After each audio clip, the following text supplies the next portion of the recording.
Quaresma é uma coisa bíblica? Evangélicos podem participar desse período quaresmal? Olá, bem-vindos a mais um vídeo. Hoje a discussão é sobre a quaresma. E afinal de contas, o que significa a palavra quaresma? A palavra quaresma vem de 40 dias. Então, na Igreja Católica, logo com o início da quarta-feira de cinzas, começa a se contar os dias. Então, você tem 40 dias de período de quaresma até a Páscoa. Mas se você pegar a folhinha, o calendário, você vai encontrar uma coisa interessante. Eu joguei aqui no Windows, eu fiquei com preguiça de contar no calendário, eu joguei no Windows, tem uma calculadora aqui no Windows que a gente põe as datas e mostra o intervalo de dias que existe entre as datas. Então eu pus o dia 5 de março como a quarta-feira de cinzas desse ano e fui até 20 de abril, que é a Páscoa desse ano. E eu obtive 46 dias. Mas se a quaresma é 40 dias, por que no calendário dá 46? Porque a Igreja Católica considera que domingo é o dia do Senhor e no dia em que o noivo está presente na festa, não seria justo você jejuar, você ficar triste, você fazer restrições. Então eles descontam os domingos. Então a quaresma é 40 dias úteis. Se você for contar os dias corridos, são 46 dias. Mas de onde é que a Igreja Católica, ou os cristãos mais primitivos, eles tiraram essa história de 40 dias? Bom, se a gente pegar lá no Velho Testamento, o número 40 aparece várias vezes. Você tem o dilúvio, que durou 40 dias. Você tem o povo de Israel, até entre a saída do Egito, até entrar na Terra Prometida. Foi 40 anos no deserto. Você tem o reinado do rei Davi, como 40 anos. E Elias, quando fugia de Jezabel, que um anjo alimentou ele, ele caminhou 40 dias e 40 noites até chegar ao Monte Sinai, ou Monte Horebe, ali. Então, no Velho Testamento, você tem esse 40, 40, 40, 40.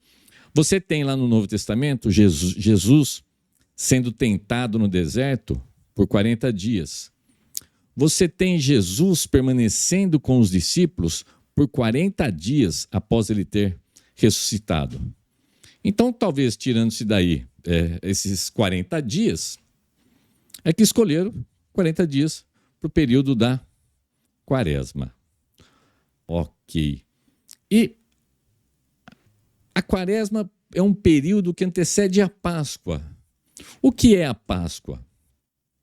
A Páscoa vai remeter à ressurreição de Jesus. Por que Jesus morreu naquela cruz? Não é o tema daqui, eu já falei várias vezes que Jesus foi um sacrifício perfeito. Ele foi oferecido como um sacrifício que precisava ocorrer uma vez só. Se a gente for para a carta aos Hebreus, lá no Novo Testamento, que ninguém sabe quem escreveu, lá em Hebreus 10, olha só, está falando aqui sobre a obra de Jesus na cruz, o sacrifício. Pelo cumprimento, Hebreus 10, versículo 10 em diante. Pelo cumprimento dessa vontade, fomos santificados por meio do sacrifício do corpo de Jesus Cristo, oferecido uma vez por todas. Dia após dia, todo sacerdote apresenta-se e exerce seus deveres religiosos. Repetidamente oferece os mesmos sacrifícios, que nunca podem remover pecados. Mas quando este sacerdote acabou de oferecer para sempre o único sacrifício pelos pecados, assentou-se à direita de Deus. Esse texto está falando com os hebreus, lá do comecinho da igreja. E o autor de Hebreus está dizendo assim, olha, os sacerdotes do templo, eles ficam repetindo os sacrifícios todos os dias, e esses sacrifícios ainda assim não conseguem perdoar pecados. Mas Jesus foi um único sacrifício, foi uma vez só. Então, olha só, eu grifei aqui em amarelinho. Mas quando esse sacerdote, ele está falando de Jesus, acabou de oferecer para sempre, em definitivo, um único sacrifício pelos pecados, assentou-se à direita de Deus. Então, aqui se inaugura a era da nova aliança. Aqui você tem Jesus sendo o sacrifício perfeito. E nós que nos arrependemos dos nossos pecados, confessamos o nome de Jesus, a gente entra nesse sacrifício perfeito, a gente está perdoado, a gente está salvo para sempre. Mas, vamos voltar para a nossa quaresma aqui. Vamos voltar para a nossa quaresma aqui. Né? A Bíblia fala de quaresma. Existe na Bíblia uma orientação para você ficar 40 dias? Resposta, não. Não existe na Bíblia. Então, fala assim, a quaresma tem base bíblica? Se você for olhar na Bíblia e procurar alguma coisa que fala assim, faça o período quaresmal, não tem. Entretanto, na carta de Paulo aos Romanos, lá no capítulo 14, então a gente vai ali, para Romanos 14, Paulo está dizendo assim, havia muita briga entre as pessoas, olha, um fala que pode comer tal coisa, outro fala que não pode comer tal coisa, um respeita a data do calendário, outro não respeita. Então, sem entrar muito em detalhes aqui de Romanos, mas olha que Romanos 14, no versículo 5 diz: faz diferença entre dia e dia, mas outro julga iguais todos os dias. Cada um esteja inteiramente seguro em sua própria mente. Aquele que faz caso do dia para o Senhor, o faz. Aquele que faz caso do dia para o Senhor, o faz. E o que não faz caso do dia para o Senhor, o não faz. O que come, para o Senhor come, porque dá graças a Deus. E o que não come, para o Senhor não come, e dá graças a Deus. Paulo está falando assim, olha, você quer fazer o período da quaresma? Faz, está tudo certo. Você está fazendo para Deus. Ele não está falando da quaresma aqui, mas a gente pode extrapolar para isso. Se você fizer o período de quaresma, porque eu perguntei aqui, né? Será que evangélico pode fazer o período quaresmal? Pode. Pode. Se você faz e faz para Deus, é um período de arrependimento. É um período que você pode usar para ir se preparando para a chegada da Páscoa. Para você preparar o seu espírito, para você ter um agradecimento melhor.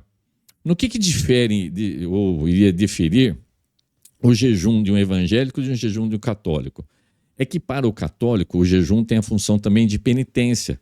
Você consegue perdão de pecados através da penitência de fazer jejum, fazer sacrifícios, jejuns, nesse período de quaresma. Já para os evangélicos, para nós, o perdão de pecados é exclusivamente através da graça do Senhor Jesus na cruz. É ali que a gente consegue o perdão de pecados. Então, o evangélico pode fazer a sua quaresma? Claro que pode.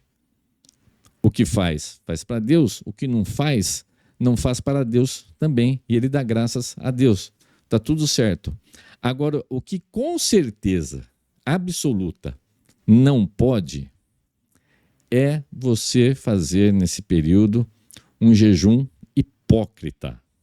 Se você pegar lá no Velho Testamento, Isaías 58, de 1 a 14, você vai encontrar, é uma conversa assim de Jesus não, né? De Isaías, Deus, o povo, falando sobre jejum, e Deus fala para eles na cara do fala assim, seu jejum é hipócrita. É um jejum fingido. Então, o seu jejum, ele não pode ser fingido. A Bíblia incentiva o jejum? Olha, Jesus jejuou no deserto, isso está lá em Mateus 4, de 1 a 11, você tem o jejum de Jesus no deserto, quando ele é tentado pelo diabo. A gente tem, no livro de Atos, lá em Atos 13, por exemplo, a gente tem os apóstolos jejuando, os discípulos jejuando para a escolha de líderes. Mas nas cartas apostólicas de Pedro, de João, você não vai encontrar referências ao jejum. Então, jejum é bíblico? É bíblico. Não é tão incentivado assim, mas é bíblico. Eu acho que pode ser uma coisa válida você jejuar, mas não pode ser o jejum hipócrita. Então, se nós formos para Mateus 16, então, jejum pode, assim, Jesus pode não ter dado tanta ênfase ao jejum, mas ele jejuou no deserto. E ele coloca aqui para o seu jejum não ser hipócrita. Então, lá em Mateus 16, no versículo 16 em diante, olha só. Quando jejuarem, não mostrem uma aparência triste como os hipócritas. vamos fazer um parênteses aqui, você está jejuando, você vai fazer um post falando que você está jejuando, você vai fazer uma selfie com uma cara, "Ui, coitadinho de mim, olha aqui, eu estou jejuando nesse período da quaresma". Não. Isso daqui, na época de Jesus, os fariseus faziam isso. Eles jejuavam e ficavam fazendo cara de sofrimento. Eu acho que de tanto que os fariseus falavam sobre jejum, é que o Novo Testamento não se refere tanto assim ao jejum. Então Jesus está falando assim, ó, se você jejuar, não é para mostrar uma aparência triste. Então, continuando aqui, quando jejuarem, não mostrem uma aparência triste como os hipócritas, pois eles mudam a aparência do rosto, a fim de que os homens vejam que eles estão jejuando. Eu lhes digo verdadeiramente que eles já receberam sua plena recompensa. Ao jejuar, ponha óleo sobre a cabeça e lave o rosto, para que não pareça aos outros que você está jejuando, mas apenas a seu pai, que vê no secreto. E seu pai, que vê no secreto, o recompensará. Então, você quer fazer a sua quaresma, você quer jejuar, pode fazer. Mas não é para ficar falando para todo mundo, não é para ficar mostrando para todo mundo. Você pode até conclamar pessoas a um arrependimento, a participar desse processo, mas não você mostrando que você está jejuando e que você está sofrendo, não. O que você faz é entre você e Deus. Não é para os homens ficarem vendo, é para Deus ficar vendo. E se você for fazer isso, lembra que você está fazendo isso num período que antecede a Páscoa. O que é a Páscoa? A Páscoa remete ao terrível sacrifício de Jesus na cruz. Eu vou fazer um vídeo aqui ainda falando sobre a crucificação. Algo terrível, terrível. Ali Jesus pagou pelos pecados daquelas pessoas que ele iria salvar. E quem são as pessoas que ele iria salvar? Aquelas pessoas que iriam se arrepender dos seus pecados, reconhecer que Jesus é Deus, que ele desceu aqui, viveu entre nós, morreu naquela cruz pelos nossos pecados, ressuscitou ao terceiro dia, subiu aos céus e voltará para buscar a sua igreja. Então, que esse período você possa se converter aos caminhos do Senhor, você possa se arrepender, que você possa encontrar essa gloriosa salvação, essa alegria sem fim que é encontrar a Cristo. O vídeo já ficou longe, eu agradeço a sua presença aqui. Se você puder compartilhar, curtir, mandar para alguma pessoa, você ajuda no engajamento. Lá no TikTok, eu sou Vitamina Bíblica, você escreve tudo junto. No YouTube, o meu canal é Daniel Tetel com U.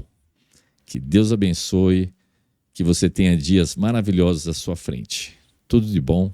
Tchau, tchau.